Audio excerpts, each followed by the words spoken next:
Hello everyone.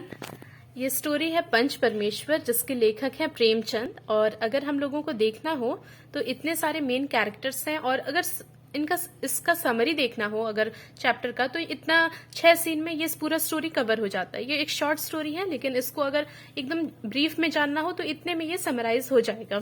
तो start करते हैं। जो कहानी के जो मेन कैरेक्टर हैं या प्रोटैगोनिस्ट हैं, वो कह सकते हैं अलगू चौधरी हैं, जुम्मन शेख हैं। जुम्मन शेख जो है वो, जैसा कि नाम बता रहा है, मुस्लिम है, और अलगू चौधरी जो है वो हिंदू हैं। जुम्मन शेख के पिताजी का नाम जुमराती है और ये बच्चों को पढ़ाते हैं। अलगू चौधरी इनसे पढ़ने के लिए जाते हैं।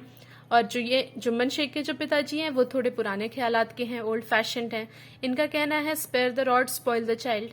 तो मतलब बच्चों को फिजिकल पनिशमेंट देना चाहिए, मारना पीटना चाहिए, तभी बच्चे सही दिशा में रहते हैं, इनका ये कहना है।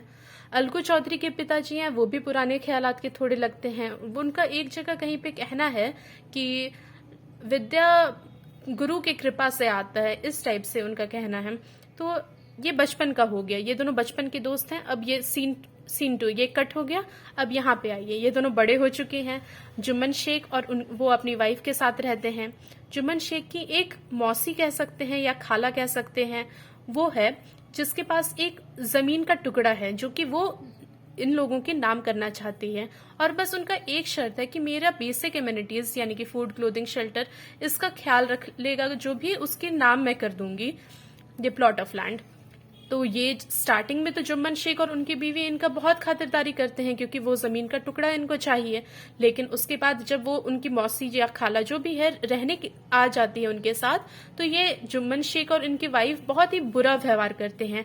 हर एक खाने का थाल भी एक तरीके से जहर के साथ पेश करते हैं। जहर इन द सेंस पॉइजन नहीं देते हैं, बट इनका ये मतलब है कि बिहेवियर वर्बली बहुत हरास करते हैं। हो गया इतना। अब नेक्स्ट में आता है, ये इनकी जो खाला है ऑब्वियसली इनसे परेशान हो जाएगी, जुम्मन शेख और इनकी वाइफ से। जुम्मन शेख भी अपनी वाइफ के साथ ही रहते हैं, कुछ स्टैंड नहीं लेते हैं अपनी खाला के लिए। तो सब परेशान होके इनकी खाला पंचायत में जाती है। जैसे कि अभी हम लोगों का कोर्ट चलता है, वैसे ही पुराने जमाने में विलेज में पंचायत चलता था। तो पंचायत में जाती है, वहां पे अलगू चौधरी जो है उनको पंच नियुक्त किया जाता है। जुम्मन शेख को ही चांस दिया जाता है कि तुम चूज करो। तो ये बोलता है कि नहीं नहीं, खाला चूज करेगी। ये उस समय बहुत अच्छा बन रहा था एक तरीके से कि खाला को चूज करने दो। तो खाला चूज करती है अलगू चौधरी को, तो अलगू चौधरी बन जाते हैं पंच। अब क्या आता है, अलगू चौधरी को जब पंच बना दिया जाता है तो जुम्मन शेख को तो मन ही मन लगता है कि ये तो मेरे फेवर में ही बोलेगा, मेरा बचपन का दोस्त है। लेकिन जब उसको पंच बना दिया जाता है तो अलगू चौधरी का भी जो कॉन्शियसनेस है वो उसको अलाउ नहीं करता है कि आई कैन बी बायस्ड, पक्षपात कर पाऊं मैं। तो वो क्या करता है, अलगू चौधरी उसके अगेंस्ट दे देता है। वो पूरा देखता है, सुनता है दोनों तरफ से, तो फिर वो बोलता है कि हाँ, ये जुम्मन शेख तो गलत कर रहा है अपनी खाला के साथ, उसकी वाइफ भी गलत कर रही है खाला के साथ। तो उसके अगेंस्ट जो बैड बिहेवियर उसका जो होता है, उसके लिए वो बोल देता है कि जुम्मन को उनकी खाला को या तो प्लॉट ऑफ लैंड वो रिटर्न करना होगा या उनका ख्याल रखना होगा। 2 ऑप्शन मिलता है, जो कि उसको एग्री करना पड़ता है, क्योंकि पंच का जो हुक्म होता है या पंच का जो ऑर्डर होता है वो उस समय मान्य होता था। अब आते हैं नेक्स्ट। ये खत्म हो गया ये कहानी, ये मतलब ये सीन। अब नेक्स्ट क्या आता है, अलगू चौधरी जो है वो एक बैल खरीदता है, 2 बैल एक्चुअली खरीदता है अपना कुछ काम के लिए। लेकिन उसमें से होता यह है कि एक बैल का किसी तरह डेथ हो जाता है, और अलगू चौधरी तो बहुत अच्छा से ख्याल रख रहा था दोनों बैल का। तो अनफॉर्चुनेट इवेंट में कह सकते हैं डेथ हो गया। अब उसके पास बच गया एक बैल। अब जानते हैं एक बैल का क्या क्या ही काम होगा, तो इसीलिए एक वो बेच देता है। एक जो बच जाता है बैल वो बेच देता है समझू साहू को। तो समझू साहू खरीद लेता है। और जो अलगू चौधरी है इसकी भी वाइफ है, तो ये जो है अपना सारा गुस्सा जो है वो जुम्मन शेख पर निकाल रही है कि शायद इसने ही जहर दे दिया होगा। एक सस्पिशियस जैसा माइंड होता है, जैसा हम लोग डेली सोप में देखते हैं, सारे वाइफ सब सस्पिशियस होती है। मतलब बिना वजह का शक करना कि हाँ जुम्मन और उसकी वाइफ ही मारी होगी, जुम्मन और उसकी वाइफ का ही कुछ ब्लैक मैजिक कह सकते हैं, इस टाइप से होगा। ठीक है, तो यहाँ तक खत्म।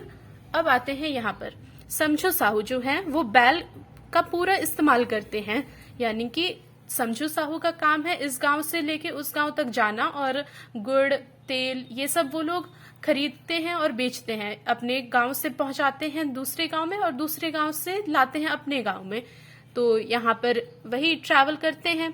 तो जो बैल है यहाँ पे उसको ओवर बर्डन कर देते हैं, ना उसका ख्याल रखते हैं। एनिमल के प्रति ये क्रूअल है एक तरीके से।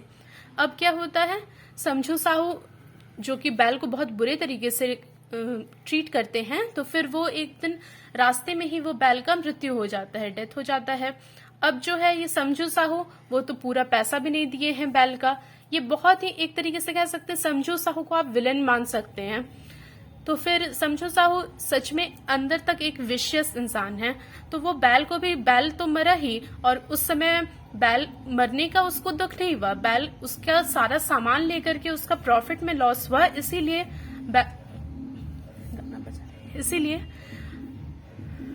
ओके हाँ। तो ये कह रही थी कि समझू साहू जो है वो बैल को बैडली ट्रीट करते हैं।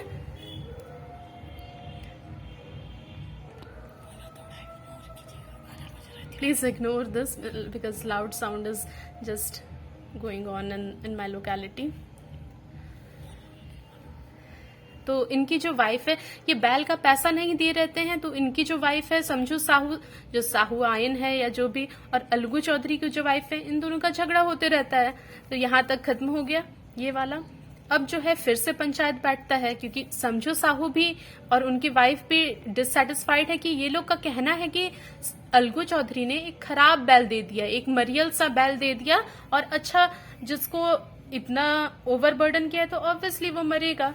लेकिन इन लोगों का कहना है कि नहीं, उन लोगों ने खराब बैल दिया है, और अलगू चौधरी लोग का कहना है, जो कि फैक्ट है, कि ये खराब ट्रीटमेंट किया है और ना ही ये पैसा दिया है।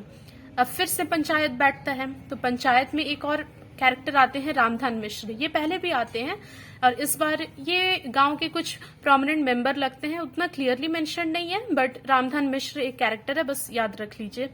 तो ये बोलते हैं कि तुम चूज कर लो। तो फिर समझू साहू जो है वो चूज करता है जुम्मन को। अब जुम्मन को जब जैसे ही चूज करता है, तो अब इससे क्या लगेगा अलगू चौधरी को कि अब ये तो मेरे अगेंस्ट देगा, अब ये बदला इसको लेना है, रिवेंज लेना है, और कुछ नहीं हो सकता है। तो फिर इसका यही रहता है माइंडसेट। तो जुम्मन जो है वो पंच बन जाता है, लेकिन जैसे ही उसको पंच बनाया जाता है, वो सारे फेवर में, अलगू के फेवर में बोलता है कि नहीं, ये समझू साहू जो है वो गलत किया है। और तो समझू साहू पेनलाइज होता है। समझू साहू को पनिशमेंट मिलता है कि तुम्हें बैल का पैसा देना होगा, और इस तरीके से एक हैप्पी एंडिंग हो जाता है। तो ये दोनों फ्रेंड्स वापस से मिल जाते हैं। तो ये था कहानी।